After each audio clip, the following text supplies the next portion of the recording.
अच्छा, सबसे पहले आप अपने ईबे के अकाउंट में जब लॉगिन होते हैं तो आपको यहाँ पे सबसे ऊपर सेल का बटन नज़र आ रहा है। सेल के बटन के ऊपर आप क्लिक करते हैं तो आपके सामने ये जो पेज इस टाइम खुला हुआ है ये खुल जाएगा सेलर हब वाला। ठीक है। और सेलर हब के ऊपर आप जब लिस्टिंग्स के ऊपर कर्सर लेके जाएंगे तो सबसे टॉप के ऊपर है क्रिएट लिस्टिंग।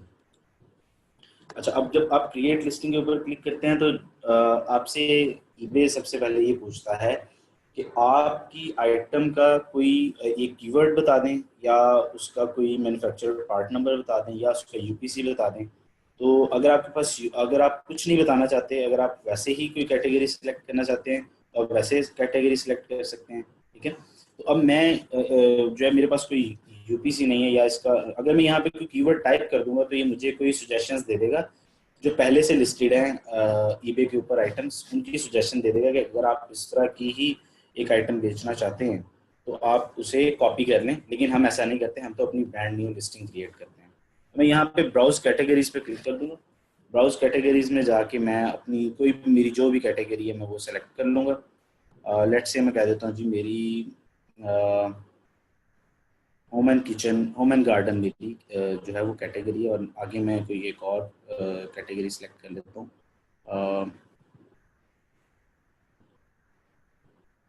मैं सेलेक्ट कर लेता हूँ किचन डाइनिंग एंड बार, और उसके बाद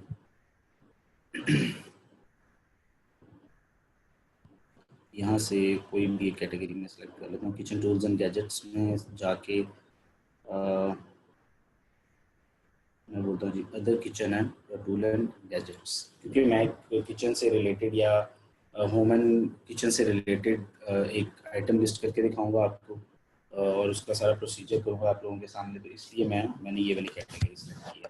अच्छा जी, अब इसके बाद सबसे पहले आपसे ईबे पूछेगा आपका टाइटल।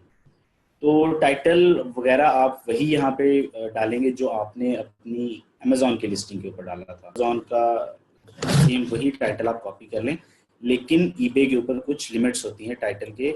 टाइटल जितना बड़ा आप अमेजोन के ऊपर डाल सकते हैं उतना बड़ा टाइटल आप ईबे के ऊपर नहीं डाल सकते। ईबे पे सिर्फ 80 कैरेक्टर्स की लिमिट है, तो मैं जब ये डालूंगा तो सिर्फ वो 80 कैरेक्टर्स तक ही शो करेगा। तो कोशिश करें कि आप पहले ही अपने टाइटल को मॉडिफाई कर लें और लिमिट कर लें 80 कैरेक्टर्स तक। ठीक है, उसके अंदर जितनी पॉसिबल इंफॉर्मेशन आप 80 कैरेक्टर्स तक दे सकते हैं वो दे दें। उसके बाद आपके पास ऑप्शन होती है सब टाइटल, जो कि आपको, जिसके लिए ईबे चार्ज करता है $1.5। ठीक है। ये टाइटल होता है आपके मेन टाइटल के बिल्कुल नीचे ब्रैकेट्स में, ये वाला टाइटल शो होता है, और इसमें इसे आप जो है वो और मजीद डिफाइन कर सकते हैं अपने प्रोडक्ट को इस टाइटल के अंदर। उसके बाद आपके पास ऑप्शन आती है कस्टम लेबल की। कस्टम लेबल का मतलब, जैसे हम अमेजोन पे जब लिस्टिंग करते हैं तो हम वहाँ पे एक SKU डालते हैं अपने रेफरेंस के लिए, जिसे बोलते हैं स्टॉक कीपिंग यूनिट। तो वो यहाँ पे आप अपने रेफरेंस के लिए वही SKU डाल दें, जो भी आप SKU डालना चाहते हैं। तो मैं ये रिकमेंड करूँगा जो आपने अमेजोन पे डाला हुआ है, अगर आप अपनी ही लिस्टिंग बना रहे हैं, अपनी ही अमेजोन वाली आइटम की लिस्टिंग ईबे के ऊपर बना रहे हैं, तो वही वाला SKU यहाँ पे डाल दें। लेकिन अगर एज अ प्रॉक्सी सेलर आप किसी की आइटम लिस्ट कर रहे हैं तो फिर आपने जो भी अपने रेफरेंस के लिए जो भी यहाँ पे लिखना है वो लिख लें। उसके बाद कैटेगरी जो हमने अभी सिलेक्ट की है चाहते हैं उसके लिए शायद ईबे आपको चार्ज करे। कुछ कैटेगरीज में पेट सप्लाईज की जैसे कि कैटेगरी है, उसमें अगर आप दूसरी एक सेकेंडरी कैटेगरी भी डालते हैं तो उसके लिए ईबे आपको चार्ज करता है। होम एंड किचन में आपको वो सेकंड कैटेगरी के लिए चार्ज नहीं करता। उसके बाद ऑप्शन है स्टोर कैटेगरीज। स्टोर कैटेगरीज में जब आप ईबे के ऊपर सेल करते हैं तो आपकी हर आइटम, लेट्स से आप उसके ऊपर गारमेंट्स भी सेल कर रहे हैं, आप उसके ऊपर किचन वेयर भी सेल कर रहे हैं, स्पोर्ट के आइटम भी सेल कर रहे हैं, तो आप हर एक चीज़ का अलग से एक पोर्शन बना देते हैं, एक स्टोर बना देते हैं कि मेरी ये आइटम इस स्टोर को बिलोंग करती है।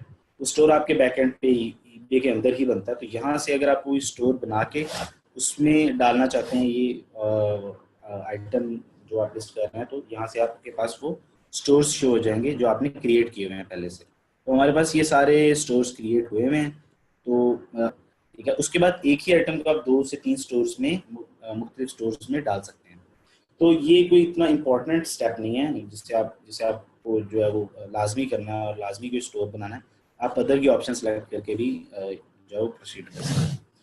उसके बाद क्रिएट वेरिएशंस। अब आपकी प्रोडक्ट की अगर तो वेरिएशन है तो आप क्रिएट वेरिएशंस पे क्लिक करेंगे और यहाँ से अब आप बताएंगे कि कौन सी वेरिएशन है, वो बोलते हैं कलर की वेरिएशन है मेरे पास। उसके बाद ऑप्शंस आ रही हैं, ये हम मैं टाइप भी कर सकता हूँ खुद से एट्रीब्यूट।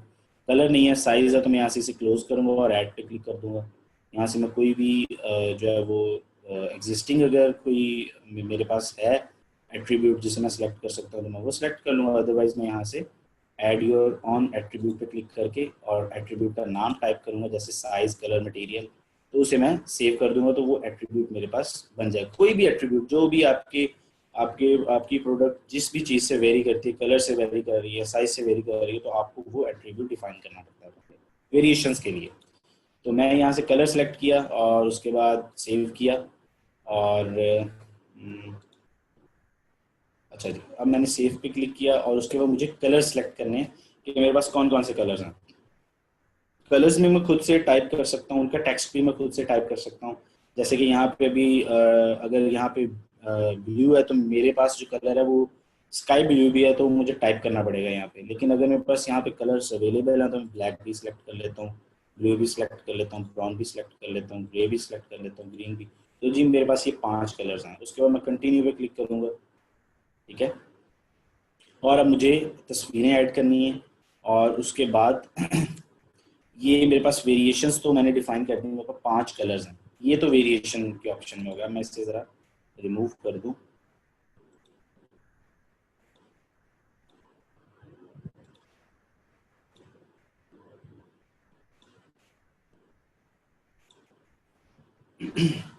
उसके बाद मुझे यहाँ पे फोटोज़ डालनी है, ठीक है। फोटोज़ के लिए आप ऐड फोटोज़ पे क्लिक करेंगे, सब फोटोज़ को सेलेक्ट करेंगे और उनमें से किसी एक फ़ोटो को प्राइमरी बना देंगे।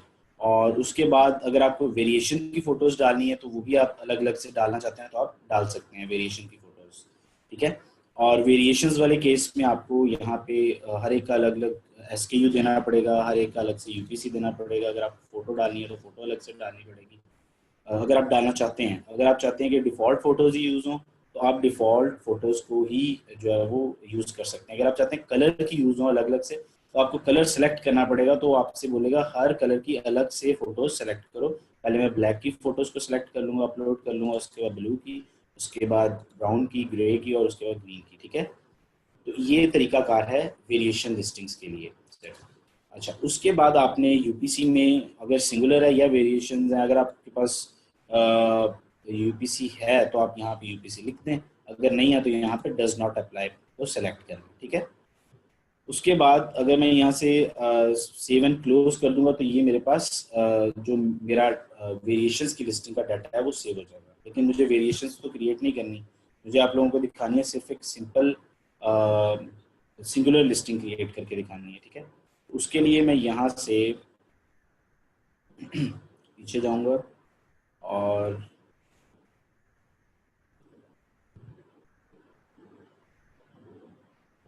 यहाँ से मैं दोबारा से कोई कैटेगरी सेलेक्ट कर लेता हूँ ताकि मैं आपको सिंगल लिस्टिंग के बारे में भी बता दूँ, सिंगल आइटम की लिस्टिंग कैसे होती है। अच्छा,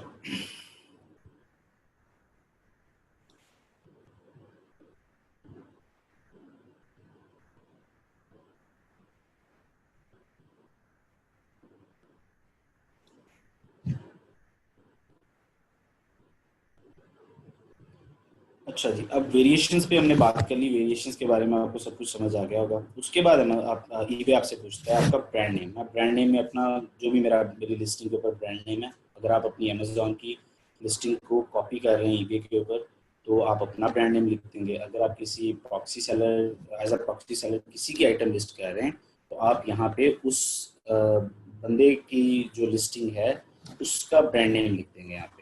जो एमपीएन एमपीएन है आपका मैन्युफैक्चरर पार्ट नंबर, इस पे भी डज नॉट अप्लाई पे आप सिलेक्ट कर सकते हैं। अगर आपको एंटर करना है तो आपके पास उसका एमपीएन है तो आप यहाँ पे लिख सकते हैं। उसके बाद कस्टम बंडल के आप इसमें कस्टम बंडल की ऑप्शन देना चाहते हैं, नहीं हम नहीं देना चाहते। उसके मॉडिफाइड आइटम नो, उसके बाद नॉन डोमेस्टिक प्रोडक्ट, इन चीज़ों को आप छोड़ दें। कंट्री रीजन ऑफ मैन्युफैक्चर आप सेलेक्ट कर लें जो भी है। लेट्स से अगर चाइना है तो आप यहाँ से चाइना सेलेक्ट कर लें, ठीक है। और उसके बाद है अगर आप कोई वार्निंग देना चाहते हैं यहाँ पे तो हम वार्निंग कोई भी नहीं देना चाहते। ये बेसिकली होता है होम एंड किचन में कुछ वार्निंग्स वगैरह अगर आप देना चाहते हैं, कोई चॉकिंग हैजर्ड्स देना चाहते हैं, बच्चों के लिए कोई वार्निंग देना चाहते हैं तो आप यहाँ पे टाइप कर सकते हैं। उसके बाद ऑप्शन आ रही है आपके पास सेल एज लॉट, लेकिन हम लॉट एज अ लॉट तो सेल नहीं करेंगे, हम तो सिंगल पीस 2 पीसीज या 3 पीसीज सेल करते हैं हमेशा, तो इसे हम सेलेक्ट नहीं करेंगे।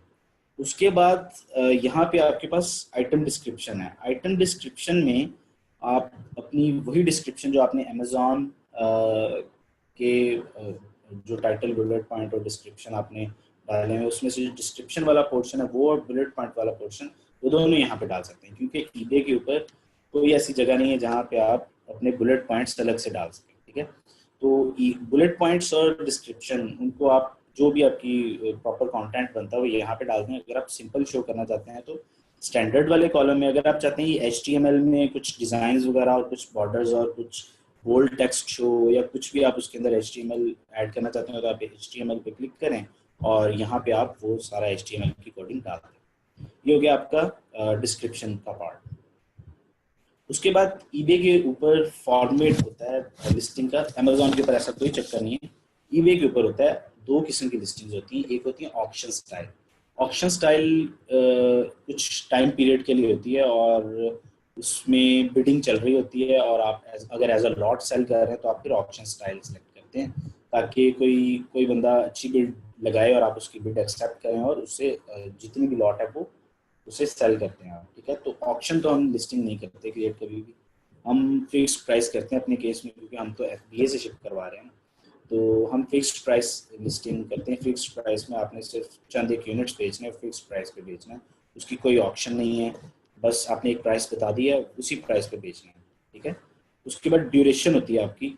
ड्यूरेशन में आप बता सकते हैं कि 3 दिन के बाद जो भी लिस्टिंग आपने क्रिएट की, 3 दिन 5 दिन 10 दिन 15 दिन, इतने दिन के बाद ये लिस्टिंग बंद हो जाए ऑटोमेटिकली और आप इसे रीलिस्ट करें। लेकिन हम ऐसा नहीं करते, हम गुड टिल कैंसल्ड लिस्टिंग जो है वो हमेशा क्रिएट करते हैं। गुड टिल कैंसल्ड का मतलब है कि जब तक खुद सेलर कैंसिल ना करे उस लिस्टिंग को तब तक वो लिस्टिंग डिलीट नहीं होगी।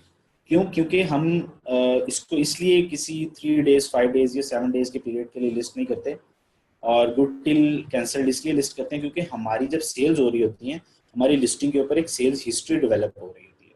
तो सेल्स हिस्ट्री हमें आने वाले ऑर्डर्स के लिए हेल्प करती है और हमारी लिस्टिंग की जो पोजीशन है वो भी इम्प्रूव हो रही होती है ईबे के ऊपर, तो और उसका एक बैकग्राउंड बन जाता है लिस्टिंग का। इसलिए हम हमेशा good till cancelled listing create करते हैं, इसकी कोई ड्यूरेशन नहीं रखते हैं।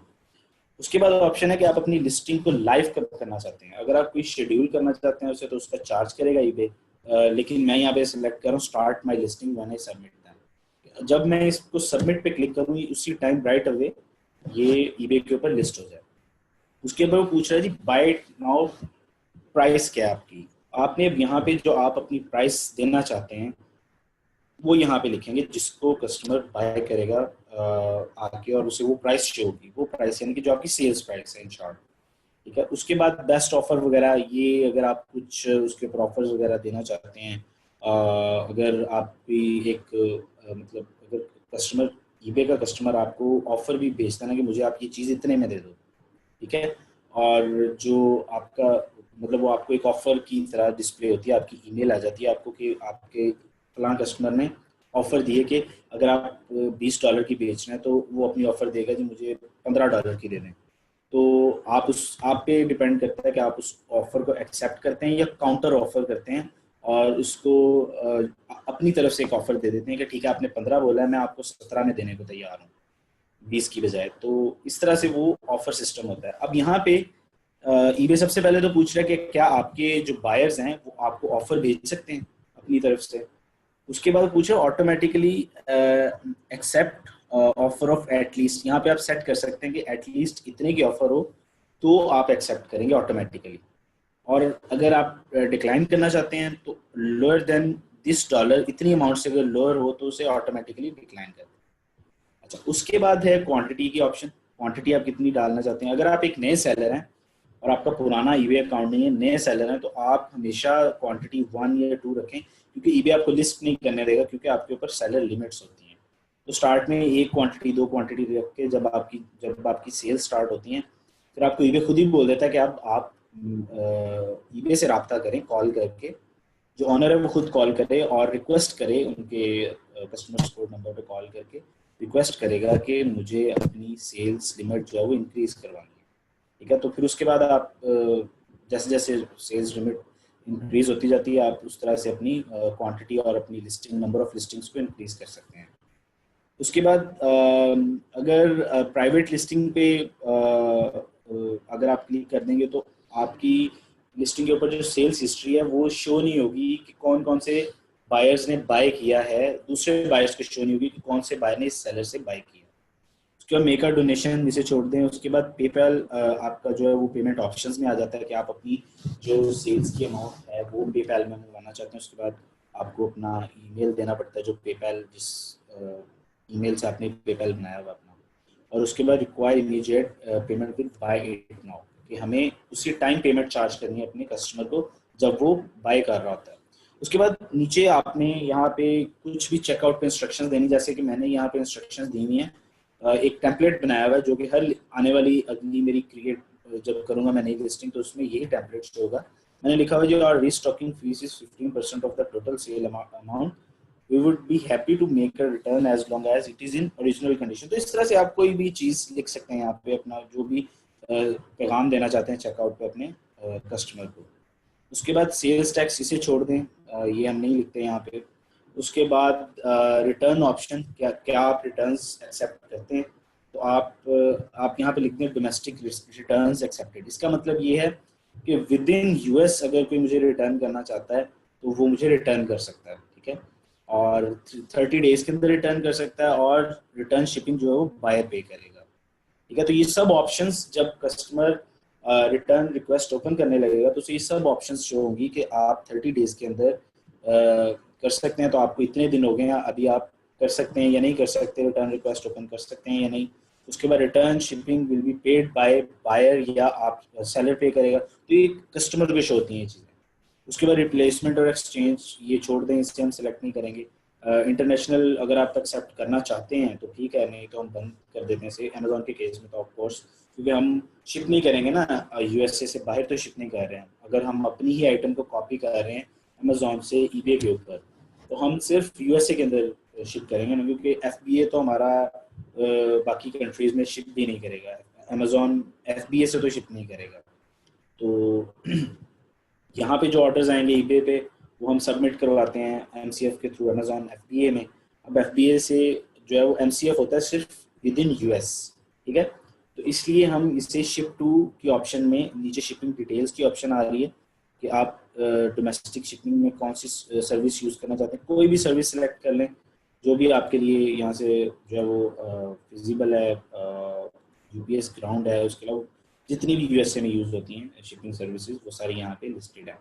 मैंने UPS ground 1 to 5 days select कर लिया। उसके बाद यहाँ पे कॉस्ट अगर मुझे फ्री शिपिंग रखनी है तो फ्री शिपिंग सेलेक्ट कर लूँगा, अभी कॉस्ट देनी है शिपिंग कॉस्ट, तो मैं फ्री शिपिंग का ऑप्शन जो है वो डी सिलेक्ट करके यहाँ पे शिपिंग कॉस्ट डाल दूँगा, जो भी शिपिंग कॉस्ट मुझे कस्टमर को चार्ज करनी है। उसके बाद अलास्का हवाई में अगर मुझे कुछ सरचार्ज करना है, वाकई हम करते हैं ये, क्योंकि वहाँ पे शिपिंग और रिटर्न शिपिंग जो है वो ज़्यादा चार्ज होती है। जो आप शिपिंग करते हैं वो ज़्यादा चार्ज होती है बनिस्बत दूसरी स्टेट्स के, ठीक है। तो इसे हम सेलेक्ट कर देते हैं यहाँ से, add a surcharge for Alaska Hawaii and Puerto, ठीक है। उसके बाद नीचे आपको ऑफर लोकल पिकअप ये भी छोड़ दें। नीचे इंटरनेशनल शिपिंग है, इंटरनेशनल शिपिंग में अब आपसे अमेजोन अपना ईबे पूछ रहा है कि आप कौन कौन सी कंट्रीज में शिप कर सकते हैं। हम तो शिप करेंगे नहीं क्योंकि हम एज अ एफबीए सेलर हमने एमसीएफ सबमिट करवाना है इसका ऑर्डर। तो मैं इन सब ऑप्शंस को डिसेलेक्ट कर दूंगा, सिर्फ नॉर्थ एंड साउथ अमेरिका को सिलेक्ट करूंगा, ठीक है, ताकि अमेरिका के अंदर ही शिप करे ईबे, ठीक है। उसके बाद आपकी पैकेज वेट एंड डायमेंशंस, यहाँ पे आपने उसकी डायमेंशन और वेट डालना है। उसके बाद एक्सक्लूड शिपिंग लोकेशंस, अगर आप कोई स्टेट या कोई कंट्री एक्सक्लूड करना चाहते हैं जहाँ पे आप शिप नहीं करना चाहते, तो आप उसे यहाँ पे क्रिएट एक्सक्लूजन लिस्ट में जाकर उसे ऐड करें। उसके बाद आपके पास आती है आइटम लोकेशन। आइटम लोकेशन, आप अगर आप एफबीए सेलर हैं और एमसीएफ कर रहे हैं अपने ईबे के ऑर्डर्स को, तो आप अपने जो है वो कोई भी जो आपका ईबे का एड्रेस अगर यूएसए का है तो आप अपने घर का एड्रेस डाल दें, जो आपके यूएसए वाला एड्रेस है जो आपने अपनी ईबे की डिटेल्स में दिया हुआ है साइन अप के दौरान, तो आप वही एड्रेस यहाँ पे डाल दें, कोई भी एक एड्रेस किसी फ्रेंड का, किसी कज़न का, किसी का भी यहाँ पे एक एड्रेस डाल दें यूनाइटेड स्टेट्स का, ताकि वो आपको लोकेशन जो आपकी आइटम की लोकेशन है वो ईबे के ऊपर यूएसए की शो होगी। अब यूएसए के अंदर अगर आप पाकिस्तान से बैठ के पाकिस्तान की लोकेशन यहाँ पे डाल देते हैं लेट्स से, तो आपके कस्टमर को शो होगा कि ये बंदा पाकिस्तान से बैठ के सेल कर रहा है। अब कस्टमर आएगा, कस्टमर बोलेगा नहीं ये तो पाकिस्तान से सेल कर रहा है, मुझे आने में टाइम लगेगा, तो मैं इसे ऑर्डर नहीं कर रहा। कस्टमर प्रेफर करेगा, और कुछ कस्टमर्स फिल्टर भी लगाते हैं कि जो सेलर्स यूनाइटेड स्टेट्स की लोकेशन में बैठे हुए हैं या फलां जगह की लोकेशन में बैठे हुए हैं उनकी मुझे लिस्टिंग्स शो करो। तो हम हमेशा यहाँ पे यूनाइटेड स्टेट्स की कोशिश करते हैं कि यहाँ पे लोकेशन, आइटम लोकेशन डालें। उसके बाद अगर आप अपनी लिस्टिंग को प्रमोट करना चाहते हैं तो यहाँ पे बूस्ट योर आइटम्स पे क्लिक करें, और उसके बाद आपको वो कोई एड रेट यहाँ पे बताना पड़ता है परसेंटेज में, जो कि नीचे ईबे भी बता रहा होता है कि आप 6.2 कंपेटिटिव एड रेट आप डाल दें। 6.2% का मतलब है कि 6.2% ईबे आपसे लेगा आपकी आइटम्स का जो भी सेल होंगे, ठीक है। उसके बाद आपकी लिस्टिंग फीस है जो कि इस टाइम 0 शो हो रही है। कुछ केसेस में ये यहाँ पे कुछ नॉमिनल सी फीस भी शो होती है, लेट्स से $1 या $1.5 या 50 सेंट्स या 20 सेंट्स, इस तरह से आपको फीस शो होती है आइटम लिस्ट करने की। वो इस केस में अगर आपने कोई ईबे के ऊपर सब्सक्रिप्शन नहीं ली हुई, स्टोर सब्सक्रिप्शन नहीं ली हुई, तो वो आपको फिर ईबे फीस चार्ज करता है, ठीक है, या कुछ सेलेक्टिव कैटेगरीज में। तो उसके बाद आप ये सारा डाटा फिल करने के बाद उसे लिस्ट आइटम पे क्लिक करते हैं, आपकी आइटम, आपकी लिस्टिंग बन जाती है, ठीक है। तो ये तरीका है ईबे के ऊपर लिस्टिंग बनाने का।